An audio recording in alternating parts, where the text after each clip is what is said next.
Freak Nation, your winner from Worldwide Technology Raceway.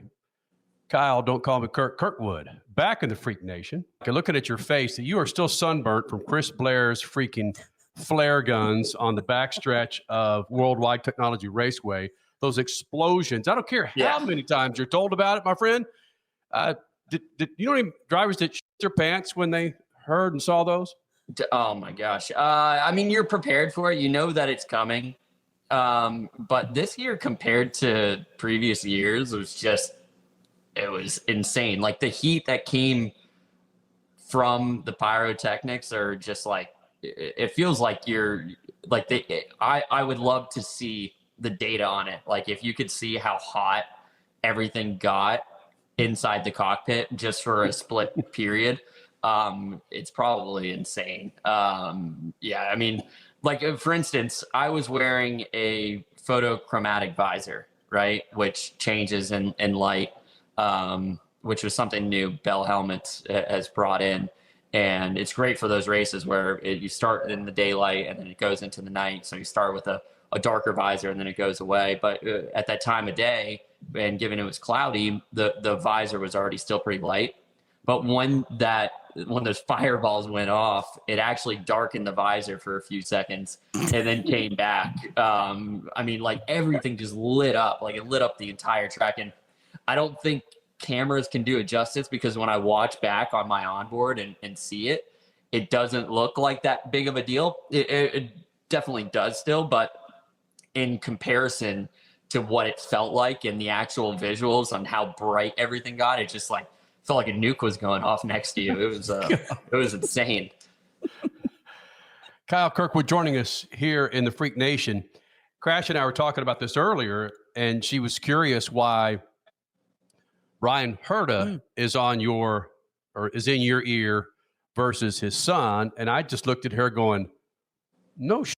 You think my daughter would listen to me if I'm on the box? She doesn't listen to me when I'm on the sideline coaching her in the soccer. I rely on her coach to coach my daughter. Is that part of why? I'm not really sure exactly why they made the change, and that happened over 2 years ago now. They have a wonderful relationship between each other. Like they are with each other all the time. They're going to dinners all the time. They're fishing together. Like their family dynamic is absolutely incredible. I think just for the performance sake, that's the way that both Brian, Colton, and the team wanted to go. And that's just the team dynamic that they wanted. So I will take it because I think Brian Hurt is the best strategist in the field. But I'm a little biased to that because he is so good, right? Yeah, whatever you have going on, it's working. Exactly. You were asked many times in the post-race press conference about the title chase. And hey, it's not over now. Yes, there is still a big points deficit in this chase for 2025, but you are also very excited about the upcoming events, whether that's Road America, Mid-Ohio. I've heard you say in past interviews that you really like Mid-Ohio. You click with that track. Yeah. You don't have a win there yet, but there is a comfort level in the schedule coming up that suits you, correct? There is, and Road America is a awesome track, I think, for this team. If you look back at like Rossi's wins there, just absolutely dominant in the 27 car and the car that I'm driving now. And Mid-Ohio has also been a good track for us in the past. Colton got a pole there a couple of years back. We've been at the pointy end of that, but Mid-Ohio, for whatever reason, I haven't had great success there. I've been in the top 10, but never like at the actual pointy end of the field. So it'd be nice to go back there and try and redeem myself from the past few years. Because when I was there in junior formulas, I pretty much won everything. Right. And before people were calling me the king of street courses or whatever they call me now, they're calling me the king of Mid-Ohio. And that just has not been the case in IndyCar. So, I love going back there because of past success, but it's also a place that I'm now working on to try and get better.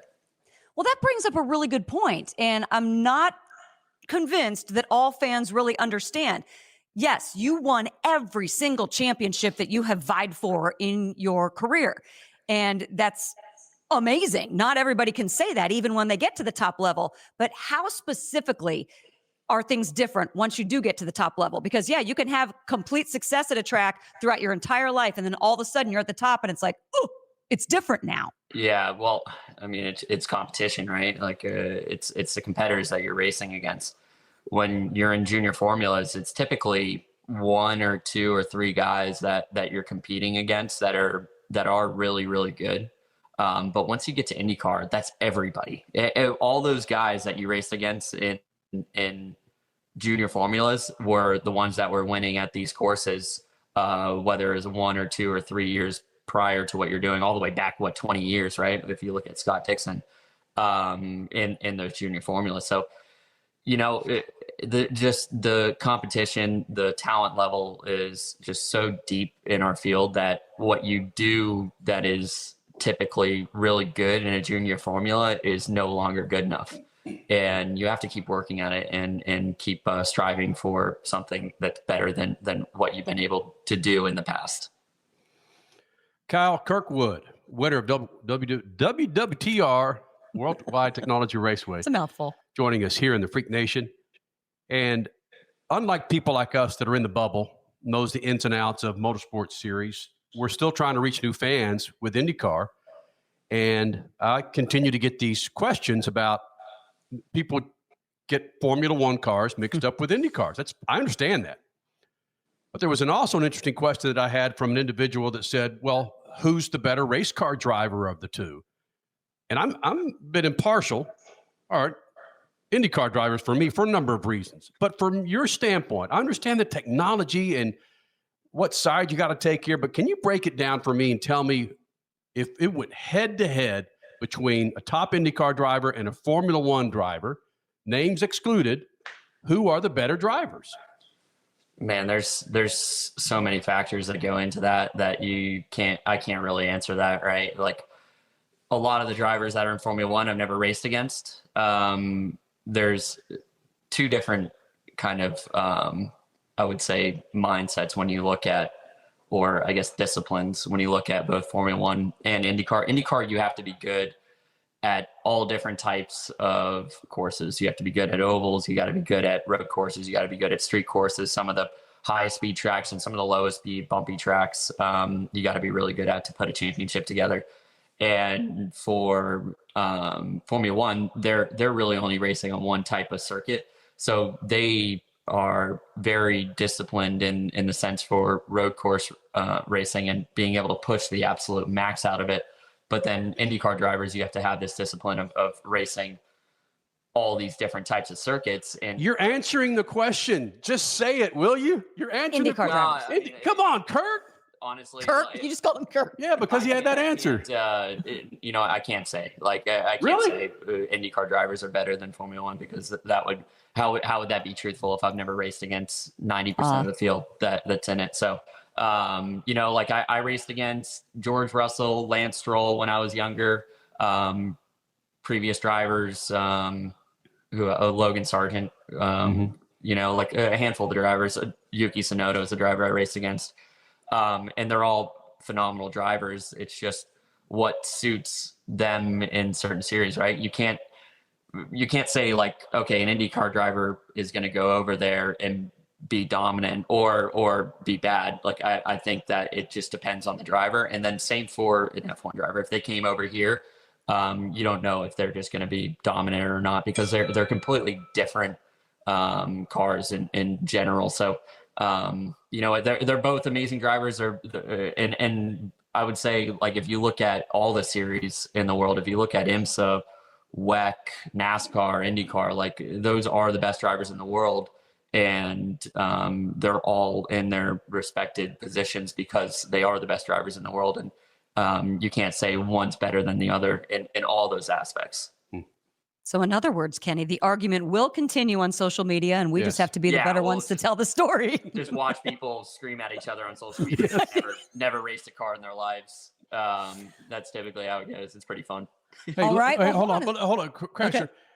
I'm going to put my 11-year-old daughter in a manual freaking Mazda truck where she's got to shift and not have power steering. And then I'm going to put her in a freaking Lexus and then let her steer, my friend. Come on, man. You guys have it tough with no power steering.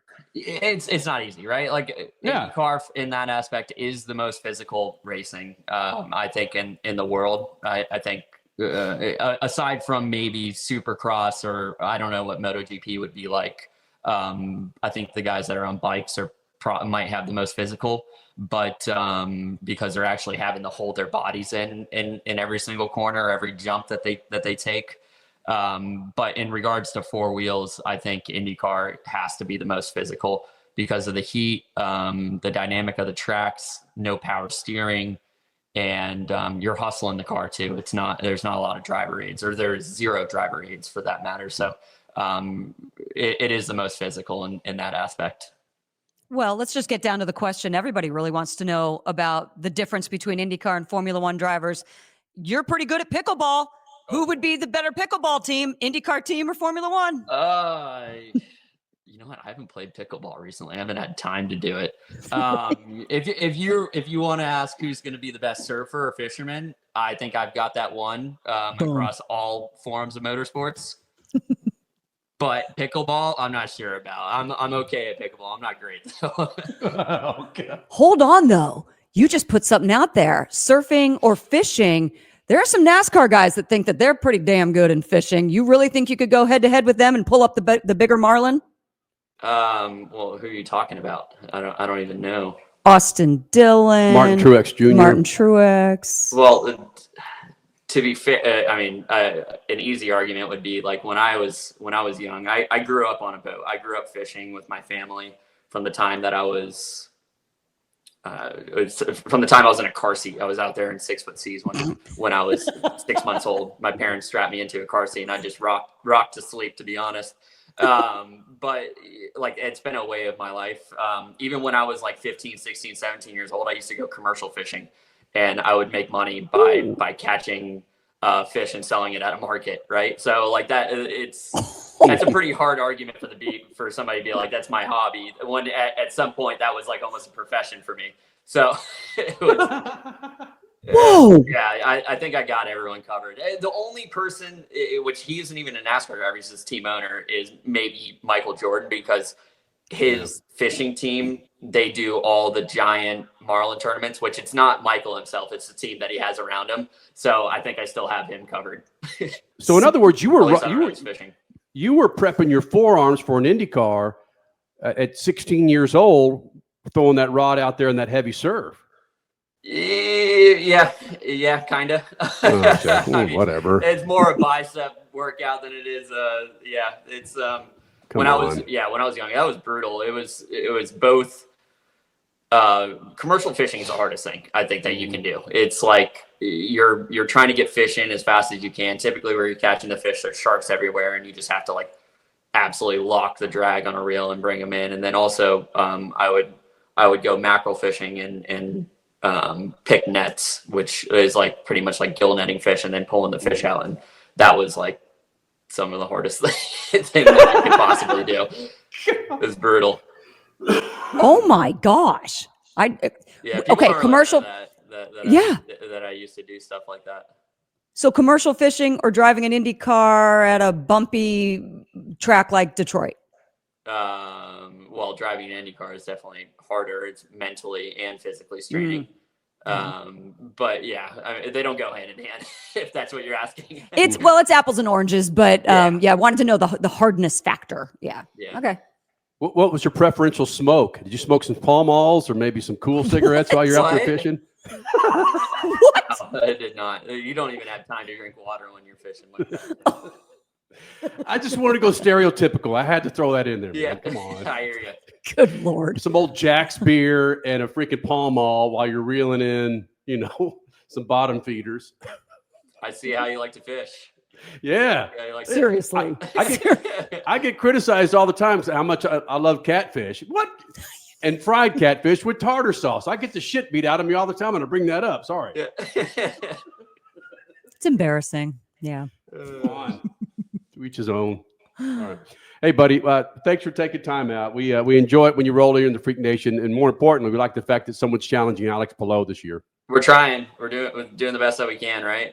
Yeah. More of what we've been having the last couple weekends is what it's going to take to actually potentially have a fight with him, right? Like I think we're 100 and something points back a couple weeks ago, and now we're only 70-ish points back. It's a big step in the right direction, and now my mindset's kind of like, okay, well, if we make up 10 points a weekend on him, which is just a couple positions per weekend, we could potentially win this championship. So he hasn't had a couple good races in the past. Hopefully that trend continues for him. I don't expect it to, because we're going to 2 road courses that he's had a lot of success at in previous years. And I expect to try to compete with him pretty hardly at those, but we'll see how it pans out. Just like commercial fishing, just keep reeling in those tracks. Exactly. Look at that, man. We are metaphor heaven. So good. Nice job. Hey, buddy. Thank you, man. We'll talk to you soon. Sounds Bye, good. Kyle. Thank you, guys.